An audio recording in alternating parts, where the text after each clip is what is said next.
নমস্কার সকলকে, Mithu's kitchen official চ্যানেলে আপনাদের সকলকে স্বাগত জানাই। আশা করি আপনারা যেখান থেকে আমার এই ভিডিওটি দেখছেন আপনারা সকলে ভালো আছেন এবং সুস্থ আছেন। আজকে আপনাদের সাথে শেয়ার করে নেব চটজলদি ভীষণ টেস্টি মাটনের রেসিপি। তার জন্য প্রথমে মিক্সিং জারের মধ্যে একটা বড় সাইজের পেঁয়াজ আমি কেটে নিয়েছি। তারপরে দিয়েছি 4 থেকে 5টা কাঁচা লঙ্কা, একটা ছোটো সাইজের টমেটো, কয়েক কোয়া রসুন এবং 2 থেকে 3 টুকরো আদা দিয়ে ভালো করে পেস্ট করে নিয়েছি সামান্য পরিমাণ জল দিয়ে। 750 গ্রাম চিকেন আগে থাকতে পরিষ্কার করে আমি ধুয়ে নিয়েছিলাম। একটি পাত্রের মধ্যে নিয়ে মশলার যে পেস্টটা রেডি করেছি সেটা দিয়ে দিয়েছি। তারপরে দিয়েছি বড় চামচের 1 চামচ টক দই, পরিমাণ মতো নুন, সামান্য পরিমাণ দিয়েছি ধনের গুঁড়ো এবং সামান্য পরিমাণ দিয়েছি আমি এখানে হলুদের গুঁড়ো। তারপরে আমি এর মধ্যে দিয়ে দিচ্ছি সামান্য পরিমাণ জিরের গুঁড়ো এবং সুন্দর কালারের জন্য এর মধ্যে দিয়েছি কাশ্মীরি লঙ্কার গুঁড়ো বেশ খানিকটা। এখানে কিন্তু আলাদা করে লাল লঙ্কার গুঁড়োটা ব্যবহার করব না, যেহেতু কাঁচা লঙ্কা আমি অনেকটা পরিমাণে দিয়েছি। যে যেমন ঝাল খেতে পছন্দ করেন সেই মতো কাঁচা লঙ্কাটা ব্যবহার করবেন। পুরো ঝালটাই কিন্তু কাঁচা লঙ্কার ঝালেই হবে। তারপরে খুব ভালো করে কিন্তু এটাকে ম্যারিনেট করে নিতে হবে। ম্যারিনেট করে আপনারা যতক্ষণ বেশি সময় রাখতে পারবেন ততই ভালো, তবে আমার হাতে সময় কম ছিল সেই জন্য আমি এখানে 1 ঘন্টা রেখেছিলাম।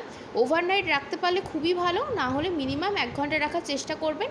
ম্যাক্সিমাম 3 থেকে 4 ঘন্টাও রাখতে পারেন, অসুবিধে নেই। তারপরে আমি এখানে এটাকে খুব ভালো করে কিন্তু ম্যারিনেট করে নিয়েছি, দেখেই বুঝতে পারছেন। আর কিন্তু এর মধ্যে কোনো মশলাপাতি কিছু দেব না, যা যা মশলাপাতি দেওয়ার সব কিছু দিয়ে কিন্তু আমি এখানে একদম ম্যারিনেট করে নিলাম।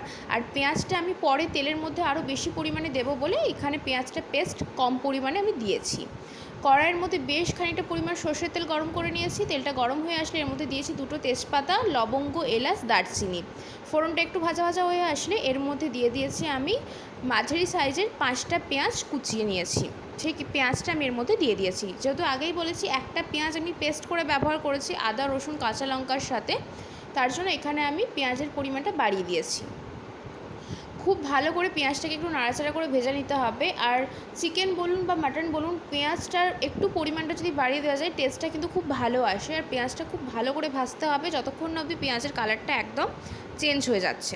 তাই খানিকক্ষণ নাড়াচাড়া করে পেঁয়াজটাকে একটু ব্রাউন হওয়া পর্যন্ত ভেজে নিতে হবে, যাতে করে কালারটা একটু চেঞ্জ হয়ে যায় এবং পেঁয়াজটা একটু নরম হয়ে যায়। ততক্ষণ অবধি কিন্তু পেঁয়াজটাকে ভেজে নেব। খুব চটজলদি একটি রেসিপি, কম সময়ের মধ্যে হয়ে যায়। আমি কিন্তু আজকে মাটনটা প্রেশার কুকারে করব না, আপনারা চাইলে প্রেশার কুকারে করতে পারেন। কড়াইয়ের মধ্যে কষিয়ে কষিয়ে করব, তাও চটজলদি হয়ে যায়। কম সময়ে বাড়িতে থাকা কয়েকটি উপকরণ দিয়ে তৈরি হয়ে যায়।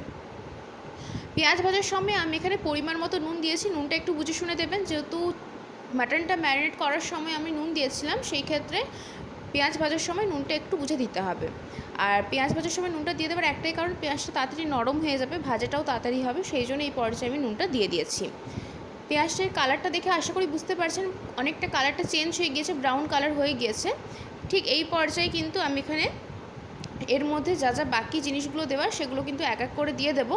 পেঁয়াজটা এর থেকে বেশি ভাজবার প্রয়োজন নেই। পেঁয়াজটা ভাজতে যে একটু সময় লাগে, যেহেতু পেঁয়াজের পরিমাণটা অনেকটা রয়েছে, সেই ক্ষেত্রে একটু ভাজতে সময় লাগবে। গ্যাসের ফ্লেম অতি অবশ্যই করে লো টু মিডিয়ামে রাখবেন। তারপরে এর মধ্যে ম্যারিনেট করে রাখা মাটনটা আমি দিয়ে দিচ্ছি সমস্ত মশলার সময়। এতে আলাদা করে আর কিচ্ছু দেওয়ার প্রয়োজনে, আমি আগেই বলেছি সমস্তটা কিন্তু মাখানো হয়ে গিয়েছে এর মধ্যে, যে আর কোনো মশলাপাতি কিচ্ছু দেওয়ার কোনো প্রয়োজন নেই। মাটনটাকে খুব ভালো করে কষাতে হবে। যত কষিয়ে কষিয়ে মাটনটাকে করা হবে কম আঁচে, ততই কিন্তু মাটনটা খেতে টেস্টি হবে। এটাই হচ্ছে মাটনের রান্নার মানে একটা কৌশল বলতে পারেন। হাতে সময় নিয়ে করতে হয় কিন্তু খেতে ভীষণ টেস্টি হয়। কষিয়ে কষিয়ে করবেন এবং কড়াইয়ের মধ্যে কিন্তু পুরো রান্নাটা হবে। হাতে কম সময় থাকলে প্রেশার কুকারে করে নিতে পারেন, তবে আমার মনে হয় এই রেসিপিটা যদি এইভাবে করা যায় টেস্টটা খুব ভালো আসে। প্রেশার কুকারে করলে অতটা কিন্তু টেস্ট আসে না। তাই অনেক সময় কি হয় যে এইভাবে কড়াইয়ের মধ্যে কষিয়ে কষিয়ে সময় নিয়ে করলে কালারটাও খুব ভালো আসে, টেস্টটাও ভীষণ ভালো লাগে। মিনিট 5 আমি এখানে কষিয়ে নিয়েছি। কষানোর পরে কিন্তু অতি অবশ্যই করে ঢাকা দিয়ে করতে হবে। একদম লো ফ্লেমে কিন্তু মাটনটাকে আমরা কুক করব। প্রায় এই মাটনটা করতে আমার সময় লেগেছে 1.5 ঘন্টা মতো। কড়াইয়ের মধ্যে যেহেতু প্রেশার কুক আমি করিনি, সেই জন্য সময়টা একটু বেশি লেগেছে, কিন্তু কিছু করার নেই, টেস্ট ভালো চাইলে কিন্তু হাতে সময় নিয়ে রান্নাটা করতে হবে। খুব ভালো করে আমি এখানে মাটনটাকে কষিয়ে নিয়েছি, দেখেই বুঝতে পারছেন জল কিন্তু একদম আমি এখন দেবো না।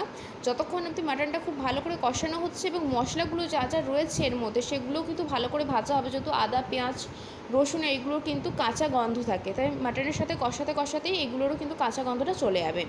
ঢাকা দিয়ে লো ফ্লেমে আমি 30 মিনিটের জন্য রেখেছিলাম। 30 মিনিট পর ঢাকা খুলে আপনাদেরকে দেখিয়ে দিচ্ছি। দেখুন মাটনটা কিন্তু অনেকটা পরিমাণে কুক হয়ে গিয়েছে, মানে এখনও কিন্তু সেদ্ধ হয়নি, সেদ্ধ হওয়া বাকি রয়েছে। আমাদের সময় লাগবে, সময় নিয়ে কিন্তু মাটনটাকে তৈরি করতে হবে। আমি এখানে প্রায় 10 থেকে 15 মিনিটের মতো আবারও খানিকক্ষণ একটু নাড়াচাড়া করে নিয়েছি। 10 থেকে 15 মিনিট নাড়াচাড়া করার পর ঢাকা দিয়ে আরও রেখে দিয়েছিলাম আমি 40 মিনিটের জন্য লো ফ্লেমে। 40 মিনিট পর আপনাদেরকে ঢাকা খুলে দেখিয়ে দিচ্ছি। মাটন থেকে কিন্তু একদম তেল ছেড়ে গিয়েছে এবং প্রায় 80 থেকে 90% মাটনটা কিন্তু খুব ভালো মতো সেদ্ধও হয়ে গিয়েছে।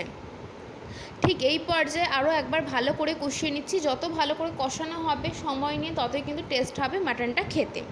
খুব ভালো করে আমাদের এখানে কিন্তু কষানো হয়ে গিয়েছে। ঠিক এই পর্যায়ে ফুটন্ত গরম জল আমি এর মধ্যে দিয়েছি। যতটা পরিমাণে গ্রেভি চাইবেন সেই মতো কিন্তু এখানে গরম জলটা ব্যবহার করবেন। একদম ফুটন্ত গরম জল দিতে হবে এখানে। দেওয়ার পরে ভালো করে মিশিয়ে নিয়েছি এবং এটাকে ভালো করে ফুটিয়ে নেব। তাহলেই কিন্তু আমাদের এই আজকের মাটন একদম রেডি হয়ে যাবে খুব চটজলদি। আমি এখানে ঢাকা দিয়ে প্রায় 15 মিনিটের মতো আরেকটু রেখেছিলাম যাতে করে আরেকটু ভালো মতো সেদ্ধ হয়ে যায়। 15 মিনিট পর ঢাকা খুলে আপনাদেরকে দেখিয়ে দিচ্ছি কত সুন্দরভাবে কিন্তু রেডি হয়ে গিয়েছে। আজকের রেসিপি আপনাদের কেমন লাগলো অতি অবশ্যই করে কমেন্ট করে জানাবেন। যদি ভালো লেগে থাকে অবশ্যই করে আমার চ্যানেলটিকে সাবস্ক্রাইব করে দেবেন, লাইক শেয়ার কমেন্ট করতে ভুলবেন না। আর যদি এরকম নিত্য নতুন রেসিপি পেতে চান তাহলে অবশ্যই করে আমার চ্যানেলটিকে সাবস্ক্রাইব করে দিয়ে আমার চ্যানেলের পাশে থাকার অনুরোধ রইল। একদম রেডি টু সার্ভ মাটন, আর কোনো কিছু দেওয়ার প্রয়োজন নেই লাস্টে। খুব সিম্পল একটি রেসিপি, বাড়িতে থাকা কয়েকটি উপকরণ দিয়ে আমি তৈরি করে নিয়ে আসছি আজকের এই সিম্পল মাটনের রেসিপি। আমি কিন্তু এখানে সার্ভ করে দিচ্ছি। আজকের এই মাটনের রেসিপি আপনাদের কেমন লাগলো কমেন্ট করে জানাতে ভুলবেন না। যদি ভালো লেগে থাকে তাহলে অবশ্যই করে কিন্তু আমার চ্যানেলটিকে সাবস্ক্রাইব করে দিয়ে চ্যানেলের পাশে থাকার অনুরোধ রইল।